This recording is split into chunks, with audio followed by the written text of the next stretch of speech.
This week is going by so slow.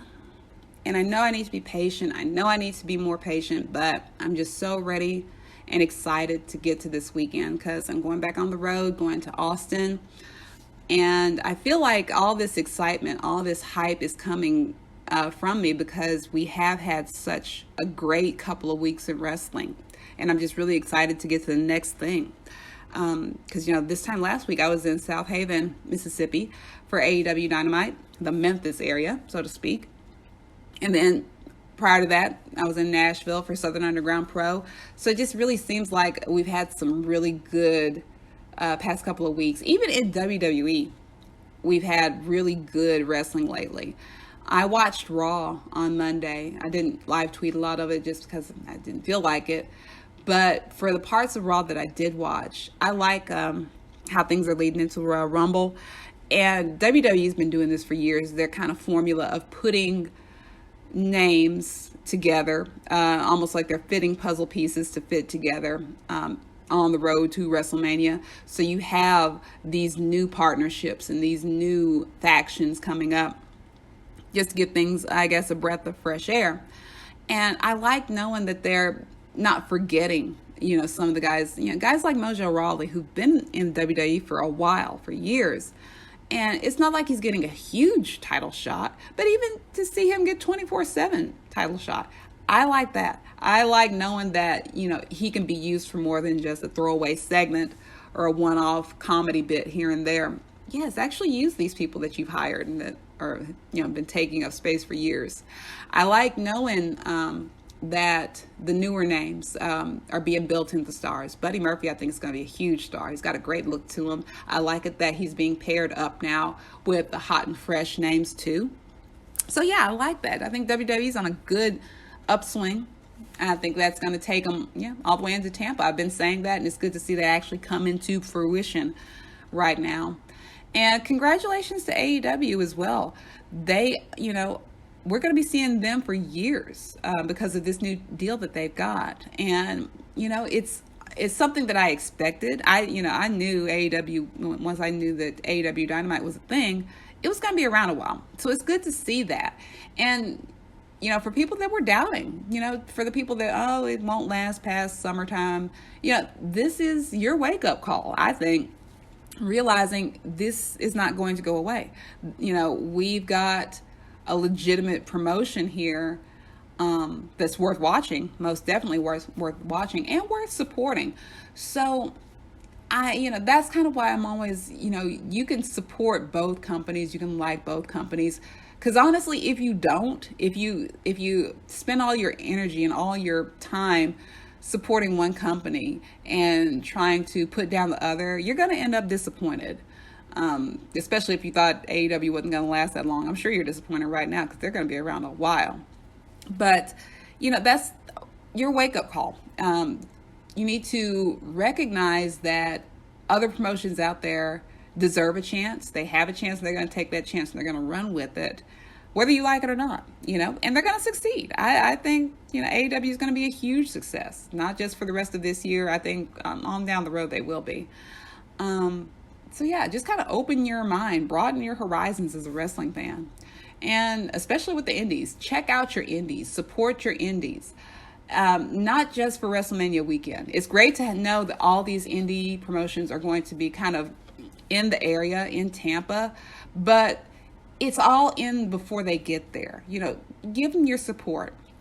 Don't just spend your money on a WWE live event. Don't just spend your money on AEW. Get out there and see where the next crop of wrestlers is coming from, because they don't just automatically appear from out of nowhere in WWE or AEW. They start somewhere. Go out and see where these guys and these girls start.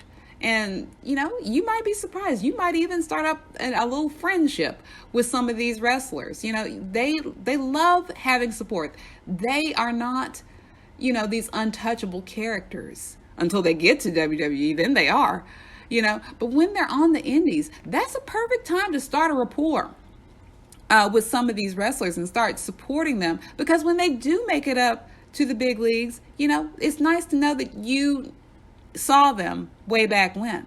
And a good example of that is Jake Atlas. I am so proud of dude. You know, you had the GCW I Can't Feel My Face event where he took on Tony Depp, and that was his very last, I think, very last independent match, not just GCW match. But having seen that and then seeing him in his picture at the WWE Performance Center just days later, that made me feel awesome. That's kind of my first star. You know, that's the first indie star that I've seen move up into the NXT world, and that's great. You know, seeing his tweet, I'm like, man, that's awesome. I'm gonna, you know, you're gonna be seeing him on USA Network, and before you've been seeing him, you know, just streaming on Fight TV. I like that. I like going on that journey with these wrestlers. So why wouldn't you do that? Go out and support your indie. Yeah, you don't know who the next big thing is gonna be, but it's kind of nice to, you know, go to these indie shows and look and say, hey, man, he can get signed by WWE or he can get signed by AEW. He's got that look. You might see them appear in one of the farm companies. You might see them in Evolve before they move on to NXT or something like that. That's good stuff. So yeah, definitely, I think in 2020, I think a lot of wrestling fans, if they're not already, kind of make it a resolution for yourself to check out wherever your local indie might be.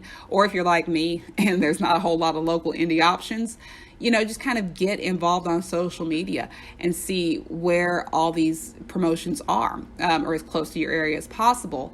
And, you know, start going to them and start, you know, kind of hanging out with fans and seeing who's who. And start supporting these guys. Start supporting these guys and girls, because you never know. You never know where they're going to end up. And when they're in AEW or when they're in WWE, you can point at that TV and say, man, I saw all their matches at the Basement East or something like that. That is, to me, as I get older as a fan, that is what it means to be a fan. You know, when you see somebody come up from their very start and make it, that's good stuff. Chris Statlander, I kind of got in on the whole Chris Statlander thing a little bit late, because I guess it was around fall of last year where I started really becoming a Chris Statlander fan. But now seeing her in AEW and seeing people, you know, just they embrace her as a great female talent, that's awesome, because you can go back and say, hey man, you need to go watch her in this Beyond Wrestling match, or you need to go watch her in this match here, because she is great. You know, you as a fan, you become the authority because you've seen, you know, that many Chris Statlander matches, or you've seen this, that, and the other Jake Atlas match. That's good stuff. And Mercedes Martinez as well. And you've got a whole catalog of her matches that you can go back if you started with her career. So yeah, make that a point as a wrestling fan to support your local indie, or not so local indie, but support those men and women as they go on, because they will go on to bigger things. That's, you know, just the nature of the business. Other things going on. Of course, the drama on social media never ends. You know, it's almost as if people just look for whatever they can be looking for to be offended. Now with Triple H, I will say this. Triple H did just kind of just step out of bounds. And with Triple H, you have to remember, dude's just not the brightest. Yeah, he's in a great position. Yeah, he's in a high up position. But, I mean, dude's not the brightest of the bunch just because he got, you know, very, very blessed to have the position that he's in. He's still going to say stupid shit. And he did say something stupid. I had to go back and look after the fact. But apparently it was, you know, him and Paige, or he had said something regarding Paige. And Paige got rightfully offended. And I went back and looked at it, and I was like, why? You know, the first thing I asked was, why would he even say that? What sense did it make? And Triple H has always been one of those guys that yuck, yuck, haha, I'm going to say something stupid just to get a laugh. That's exactly what was going on here. But even now, it didn't make any damn sense. So apparently what he said was something to the effect of, Paige doesn't know whether she's had kids or not. That's, okay, you can say that for a guy. And I don't know, maybe he was just trying to make that whole line an equal gender opportunity, but it doesn't work that way because it's dumb. A woman knows when she has a kid, unless the implication is that she was too high or out of it to know that she had a baby, or she had so much sex that her birth canal is just so huge that a kid just popped out and she didn't know it. Either way, that's fucking insulting. I mean, it's one thing to say a guy doesn't know he has any kids. That's, it's a double standard, yeah, but you got to realize that exists for a reason. That's kind of a biological thing. I mean, it doesn't make any fucking sense to say a woman didn't know she had any kids. A woman's gonna fucking know if she had a kid. Fucking idiot. But yeah, it came off as insulting, to where if he said it about a guy, it would just be like, oh, duh. And I think that's what he was trying to go for here. It just fell right the fuck on his face. But he apologized. And yet, of course, knowing wrestling Twitter, they want to drag him. Okay, well, if you apologize for that, you got to apologize for Katie Vick. You got to apologize for this, that, and the other. And, you have to understand, guys like Triple H, they're not fucking college professors. They're not Mensa members. He made it to that position through politicking and networking, not necessarily through his great sense of social, acumen. He's not that proficient. Sorry. So you have to kind of give some allowances for some people that are just really, really dumb. And Triple H is one of those people. I wouldn't cancel him out of, this particular incident. It's not as if he were intentionally malicious, as some, certain Impact champions are. But with Triple H, you really have to understand he's just not that bright. He's going to say stupid shit, and you kind of have to let that go. So you kind of have to pick, which hill you're going to die on when it comes to this cancel culture in wrestling. How severe is it? And it is pretty severe when Triple H, makes this implication that Paige, who cannot have children, is so slutty that, she doesn't know whether she has. Yeah, that's bad. But is it as bad as just willful, hateful malice, such as racism? And is this, in this occasion, is this really being sexist? Or is this Triple H just really being dumb? I don't necessarily see this as coming from a place of sexism as far as Triple H is concerned.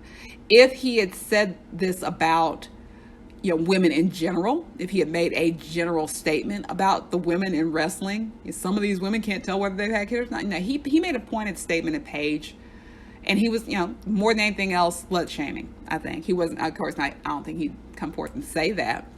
But the implication is that he was slut shaming. She's had so much sex.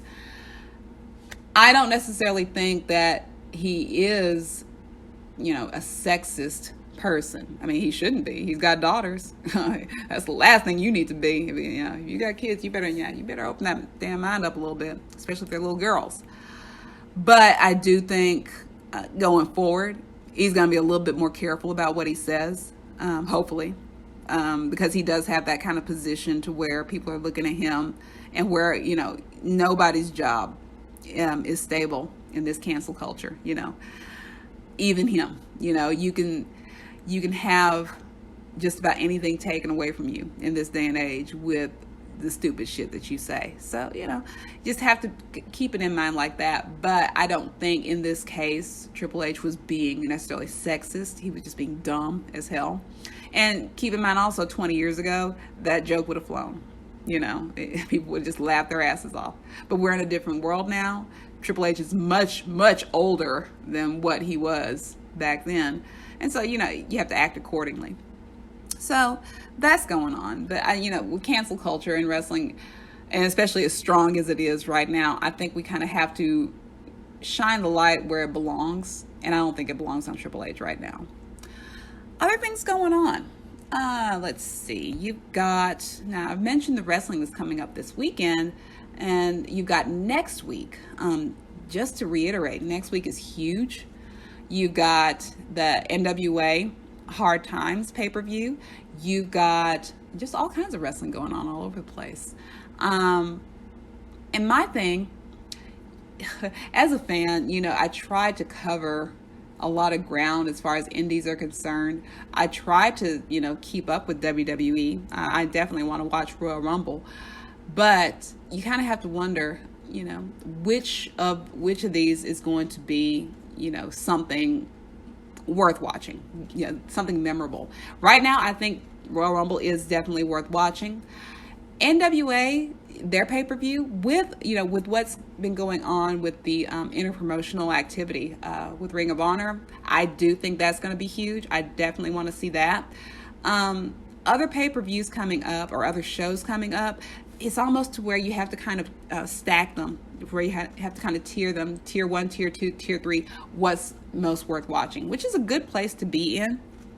But it's also something that other promotions need to look at and be like, okay, there's a lot of wrestling going on out there. And fans are starting to prioritize what they want to spend their money on and what they want to see necessarily. Because, there are some shows that I probably won't watch because they aren't as stacked. The card is not as stacked as this other promotion. And so that's, a good spot for a fan to be in. For the promotions themselves, it's still a good spot to be in. You just kind of have to work to keep fans' attention. So it's going to be interesting to see in coming into February and coming into March and all the shows that we have between now and Tampa, who's going to have all these stacked cards, who's going to bring in all this talent.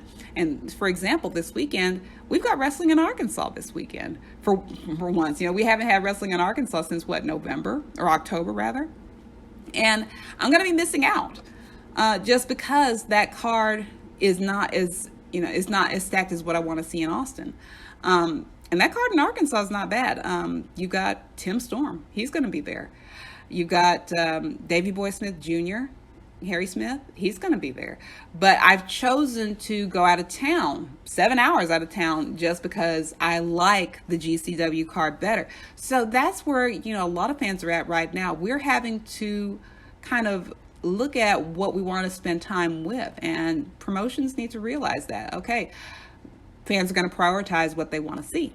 So good spot for us to be in, and it'll be something to see for some of these independent promotions, especially. Who are they going to get on their shows to compete, for our attention? So we should feel really special as fans right now. They are doing the most to get our money, to get our time. Good time to be a fan. I am going to sign off. We have got AEW Dynamite coming up soon, the whole bash at the beach. So I think I'm going to get myself a couple of White Claws to get myself in the mood, light up a little bit. So I will see you all in Austin this weekend. Don't know if I'm going to do a Sunday sermon because I will still be in Austin. More than likely will not, but we'll see. In the meantime, have a great weekend. Enjoy the shows and enjoy being a fan. Damn it.